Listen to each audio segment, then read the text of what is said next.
కూడా ఎఫెక్ట్ చూపే అవకాశం ఉంది. మనతో పాటు మోహిత్ రావు గారు ఉన్నారు. మోహిత్ రావు గారు కవిత తరపున ఈ కేసు మొత్తం కూడా చూసుకున్నారు. మోహిత్ రావు గారు, సో మీరు చూశారు కదా ప్రస్తుత chief justice of India comments ను, ఎట్లా చూస్తారు? ఈ bail is rule, jail is exception. Jail is exception అన్నారు. సో అది ఎందుకు పాటించట్లేదు ఈ మధ్య న్యాయమూర్తులు? సో ఫస్ట్ గా స్టార్ట్ చేయాలంటే ఈ debate first chief justice of India justice Gavai గారు కొచ్చిలో కృష్ణ అయ్యర్ మెమోరియల్ లో స్పీచ్ డెలివర్ చేసుకుంటూ వాళ్ళు చాలా మటుకు bail is rule, jail is exception అన్న కోటేషన్ కృష్ణ అయ్యర్ గారు ఇచ్చారు గూడికంటి నరసింహులు అన్న కేసులో. సో ఆ కొటేషన్ ని ఫాలో అయితే లేదు. Courts are lagging to follow this quotation. 1965 లో ఆ టైంలో వచ్చినా కూడా ఇన్ని ఇయర్స్ అయినా కూడా people are not following it strictly అనేటట్టు అని ఉద్దేశించి మాట్లాడడం జరిగింది.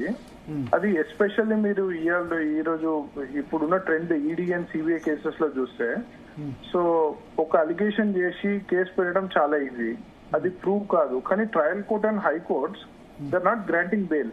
Generally they are not granting. దాంట్లో పబ్లిక్ ఫిగర్స్ ఎవరు ఉన్నారంటే అది it is next to impossible. If it is a common man, ఒక నార్మల్ బిజినెస్ మ్యాన్ ఉన్నారంటే it is easy for him. But ఒక ప్రామినెంట్ ఫిగర్ ఇన్వాల్వ్ అయినారు అని తెలిస్తే మాత్రం trial courts and high courts for that matter 80 to 90% they are not granting bails. అవి మళ్ళీ eventually supreme court కి ట్రావెల్ అవుతున్నాయి, సుప్రీం కోర్ట్ లోనే ఇస్తున్నారు. సో ఈ ప్రాసెస్ లో అట్లీస్ట్ 6 months అయిపోతుంది. సో 6 months అయిపోవడంతో, బెయిల్ రాకపోవడంతో ఇప్పుడు 2 ways అండి. ఒకటేమో నిజంగా అఫెన్స్ జరిగి రేపు పొద్దున వాళ్ళకి కన్విక్షన్ వస్తే వాళ్ళు బయటకు వచ్చి వాళ్ళు ఎవిడెన్స్ ని ట్యాంపర్ చేస్తారా, లేకపోతే విట్నెస్ లను ఏమైనా ప్రభావితం చేస్తారా అన్నది ఒక యాంగిల్. రెండో యాంగిల్ ఏంటంటే, ఒకవేళ వాళ్ళు నిరపరాలుగా ప్రూవ్ అయ్యి వాళ్ళు అక్విట్ అయినారు అనుకోండి, రేపు పొద్దున వాళ్ళు ఇంతకాలం 6 months కానీ 8 months కానీ స్పెండ్ చేసిన టైం, అది ఎంత ఇంపార్టెంట్ టైం, అది ఎట్లా రీఎంబర్స్ చేస్తారు, అది ఎట్లా కాంపెన్సేట్ చేస్తారు అనే దాని మీద ఒక మనకి లీగల్ ఫినామినన్ లేదు. అదే మీరు యుఎస్ కోర్ట్స్ లో, యూకే కోర్ట్స్ లో అయితే మీరు మెలిషియస్ ప్రాసిక్యూషన్ కింద you can file a case.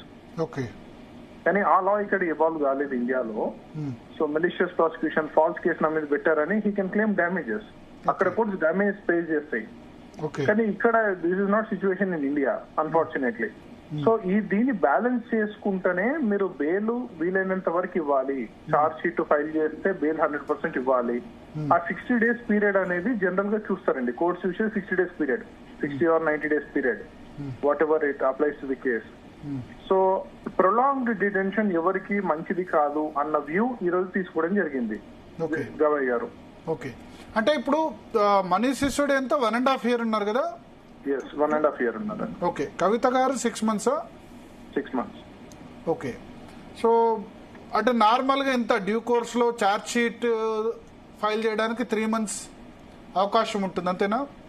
అంతే అండి, 3 months, 60 days or 3 months depending upon the case. 60 days or 90 days కదా? 90 days. కానీ ఈడీ కేసెస్ లో కొంత డిఫరెంట్ కదా. ఈడీ కేసెస్ లో మేము నిర్దోషులను నిరూపించుకోవాల్సిన బాధ్యతల మీదే ఉంటుంది కదా.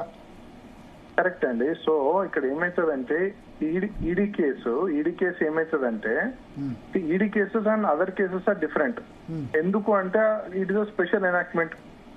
ఫస్ట్ ఆఫ్ ఆల్ దీంట్లో సెక్షన్ 19 కింద పవర్ ఆఫ్ అరెస్ట్ ఉంటదండి. సెక్షన్ 45 లో మీకు బెయిల్ గ్రాంట్ చేస్తారు. జనరల్ కేసెస్ లో ఏంటంటే you are presume to be innocent.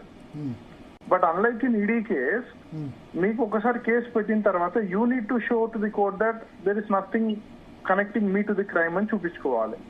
So section 45 stringent conditions అంటారు, ట్విన్ కండిషన్స్ అంటారు.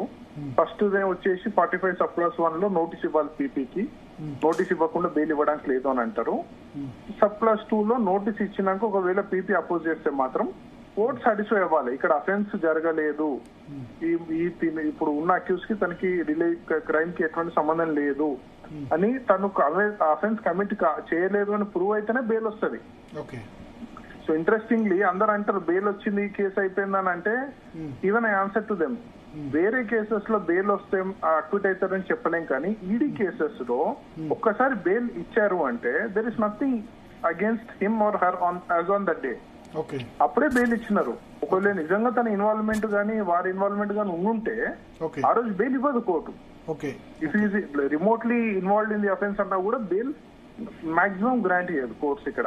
ఓకే సో అంటే ఇప్పుడు ఇవాళ చీఫ్ జస్టిస్ ఆఫ్ ఇండియా చేసిన కామెంట్స్ ఈ ట్రయల్ మీద ఏమైనా ఇంపాక్ట్ చూపిస్తుందా?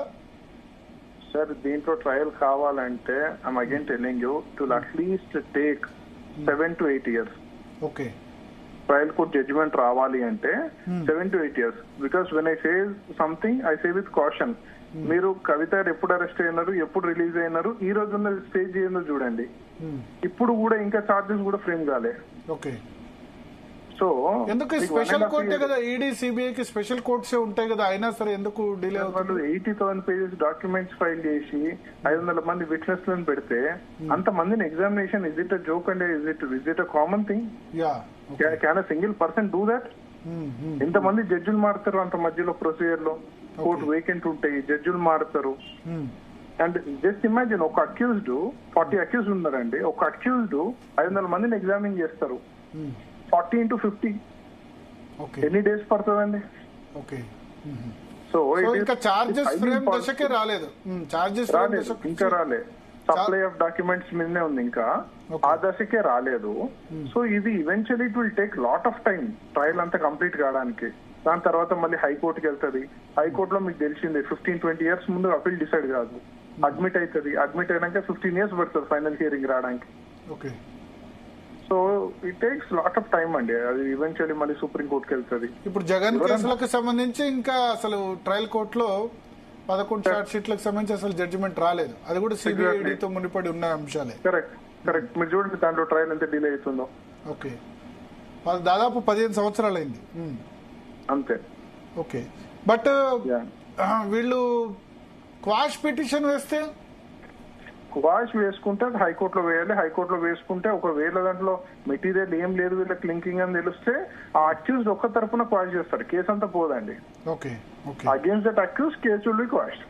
ఓకే సో ఇప్పుడు చీఫ్ జస్టిస్ ఆఫ్ ఇండియా చేసిన కామెంట్స్ నెక్స్ట్ బెయిల్ ఇవ్వడం మీద ఇటువంటి కేసెస్ లో, ఇటువంటి గానీ వేరే కేసెస్ లో ఇవ్వడం గానీ న్యాయమూర్తుల మీద ప్రభావం చూపుతుందా? నాట్ నవ్ అండి.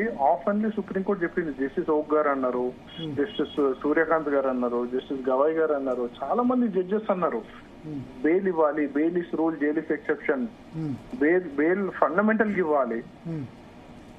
అంటే అన్నెసెసరీ ట్రిపుల్ టెస్ట్ అంటారు. 2G కేసు నుంచి స్టార్ట్ అయినట్టుంది. రాజా కనిమోళి వాళ్ళు 18 months దాకా 1.5 years దాకా ఉన్నారు. Correct. Jagan also spend 16 months in jail I think. అది ఆబ్వియస్లీ మీరు అన్ని కేసులలో చూసుకుంటే they target opposition leaders. Okay ruling party leaders ఒక్కరి మీద కేసు పెట్టారా అండి? ఈడీ కేసు కానీ సిబిఐ కేసు కానీ okay any party for that matter వాళ్ళ రూలింగ్ పార్టీ లీడర్స్ మీద ఒక్కటన్నా పెట్టారా? Are they so clean? Okay that happens. So ఇది ఓవరాల్ గా ఆయన చేసిన కామెంట్. మీరు ఇప్పుడు ఒక మాట అన్నారు ఏంటంటే ఈడీ కేసులో బెయిల్ వచ్చిందంటే ఇంకా దాదాపు అక్విట్ అయిపోయినట్టే అని. అంటే అంతగా నమ్ముతేనే న్యాయమూర్తులు బెయిల్ ఇస్తారా? ఏం లేదంటే we have to prove that accused is not remotely connected to the case. Okay ఇక్కడ మీరు ఈ కేసు చూస్తే ఎంత ఫనీ కేసు అంటే వాళ్ళ అమౌంట్ ఎక్కడ ఉందంటే అమౌంట్ ఇచ్చినారు, XYZ person sent money from Tamil Nadu Hyderabad to Delhi అంటారు. ఆ మనిషికి ఎక్కడి నుంచి వచ్చిన అమౌంట్ అది చెప్పరు. అమౌంట్ వచ్చింది, చేశారు, ఇక ఢిల్లీలో ఒక దగ్గర పెట్టారు, ఒక పాలసీ డిజైన్ చేశారు. తర్వాత సరే వెల్ అండ్ గుడ్, అమౌంట్ అయితే ట్రావెల్ అయిందని రాలే అంటున్నారు కాబట్టి అమౌంట్ ఎక్కడ ఉందని అడిగితే ఎలక్షన్ క్యాంపెయిన్ లో ఖర్చు పెట్టేసినారు అంటారు. Civil case is different, criminal case is different అండి. In criminal case you need to prove beyond reasonable doubt that the crime has happened. Now, how will they prove that the crime has really happened and the money traveled together and money is there? Any there should be something there. Some property has to be purchased, some seizure has to take place. Nothing is there.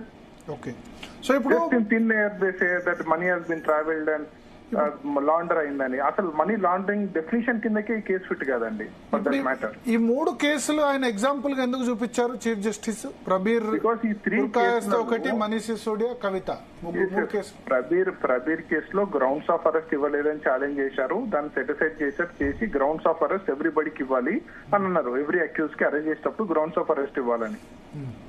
అది ఇవన్నీ procedure లాక్యునస్ లేకుండా, material లేకుండా arrest చేసిన కేసులు. Okay, అందుకనే ఆ example తీసుకున్నారు. ఈ కేసులలో కామనాలిటీ ఏంటంటే అండి, ప్రొసీజర్ ఫాలో కాలేదు అండ్ ఏం లేని కేసులలో they are arrested people. Okay. So ఇటీవల ఏపీ హైకోర్టు కూడా రిజిస్ట్రార్ కూడా ఒకటి సోషల్ మీడియా కేసుల్లో supreme court case guidelines follow కావాలని చెప్పింది. Correct.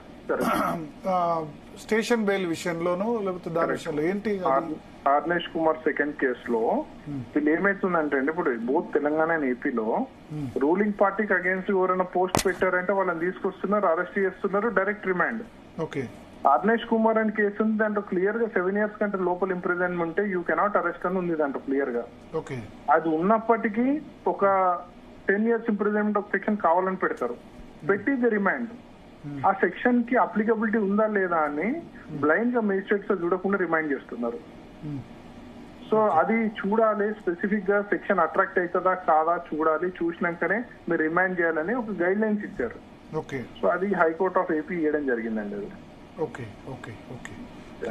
Thank you Mohit Rao garu. Thank you brother, thank you. So మొత్తానికి స్పందన చీఫ్ జస్టిస్